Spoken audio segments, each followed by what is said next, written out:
مالک کو اس کی سانسوں پر بھی حق حاصل تھا اور اس کے جسم پر بھی۔ اس کے بعد خبل ان کے لیے سب سے بڑا خدا ہو گیا۔ اس زمانے میں شہر، ملک اور بر اعظم آج کے معنی میں نہیں تھے۔ عنوان: ہمیں کیسے پتہ چلا؟ انسانی تاریخ ہمیشہ سے سیکھنے کا سب سے بڑا ذریعہ رہی ہے۔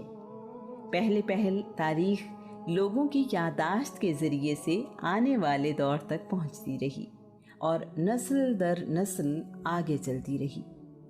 اللہ کریم نے انسان کو قلم کے ذریعے لکھنا اور محفوظ کرنا سکھایا۔ کہیں انسان نے درختوں کی چھال پر لکھا تو کہیں پتھر کو اس مقصد کے لیے تراشا، کہیں کپڑے پر لکھا جانے لگا تو کہیں کھال پر۔ ہر دور میں انسان نے لکھنے اور محفوظ کرنے کا کوئی نہ کوئی طریقہ ڈھونڈ نکالا۔ جب کاغذ ایجاد ہوا تو اس کام کی رفتار بہت بڑھ گئی۔ اسی لکھنے اور محفوظ رہنے کی وجہ سے انسان نے ترقی کی۔ عام لوگوں کو بادشاہوں، بہادروں اور غیر معمولی لوگوں کی زندگی میں بہت دلچسپی رہی ہے۔ اللہ کے نبی آدم علیہ السلام سے لے کر محمد رسول اللہ تک اس دنیا میں مختلف وقتوں میں نبی اور رسول آتے رہے اور لوگوں کی زندگیوں میں انقلاب لاتے رہے۔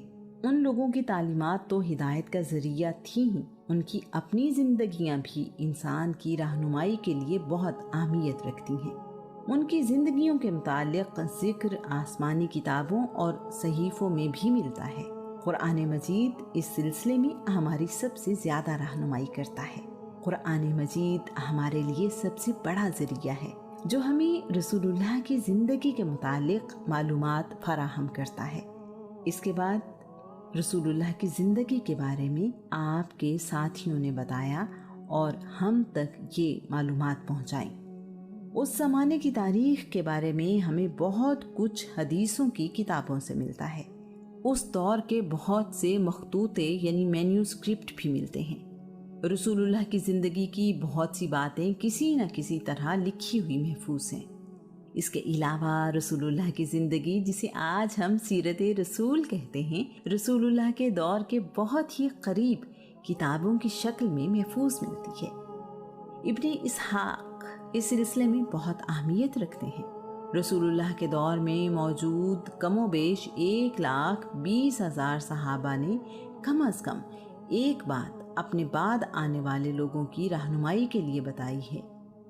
کسی فرد واحد کے بارے میں اتنی معلومات اسی زمانے میں رہنے والوں کی زبانی اس طرح کہیں محفوظ نہیں ملتی۔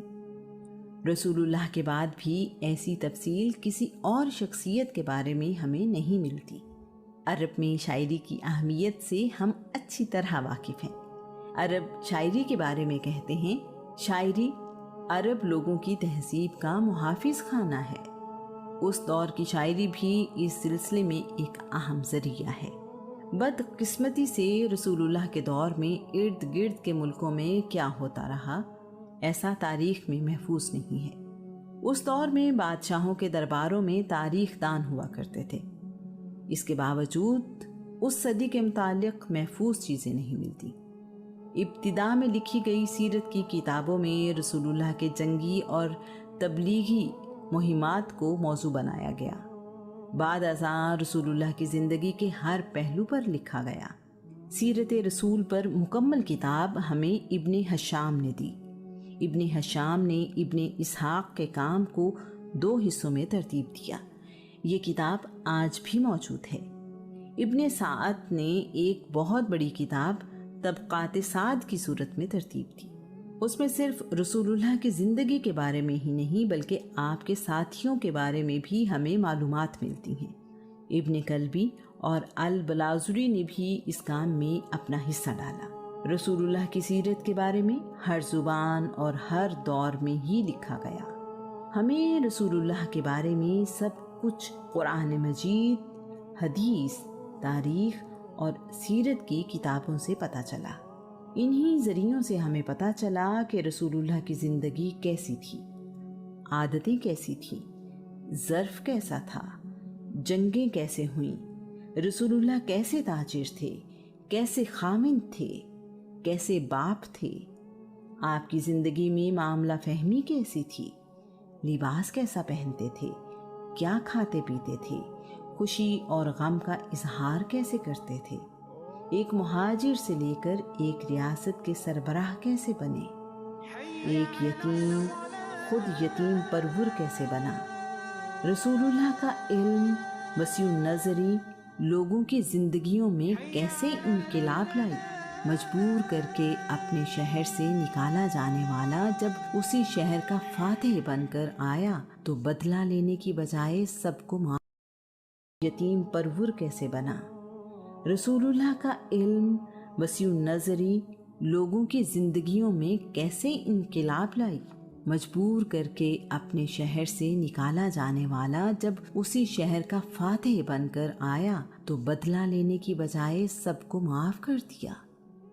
یہ سب ہمیں قرآن مجید، حدیث اور ابتدائی کتابوں سے پتہ چلا۔